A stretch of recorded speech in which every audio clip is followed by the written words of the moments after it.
கந்த சஷ்டி கவசத்துல ஒரு வரி வருது, ஒரு நாள் 36 கொண்டு. அதாவது கந்த சஷ்டி கவசத்தை ஒரு நாளைக்கு 36 முறை படிக்கணுமா.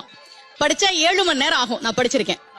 கலியுகத்துல கந்த சஷ்டி கவசத்தை ஒரு நாளைக்கு 36 முறை படிக்கிறதுக்கு நேரம் இருக்காதுன்னு தான் அதுலயே சூட்சுமமாக ரகசியமாக ஒரு விஷயம் சொல்லப்பட்டிருக்கு.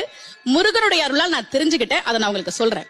ரவண பவச ரரரரரரா ரிவண பவச ரிரிரிரிரிரி, இதுக்கெல்லாம் என்ன அர்த்தம் நான் தேடி தேடி தேடி முருகன் அருளால் தெரிஞ்சுக்கிட்டேன்.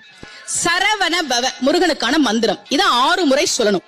இப்ப சாவ தூக்கி பின்னாடி போட்டீங்கன்னா ரவண பவச, அத 6 முறை சொல்லணும். இப்ப ராவ தூக்கி பின்னாடி போட்டா வனப வசர, வாவ தூக்கி பின்னாடி போட்டா நபவ சரவ, இப்ப நாவ தூக்கி பின்னாடி போட்டா பவ சரவண, பாவ தூக்கி பின்னாடி போட்டா வசர வனப. ஒன்னொன்னையும் 6 முறை சொன்னா 6 × 6 36 வரும். இப்ப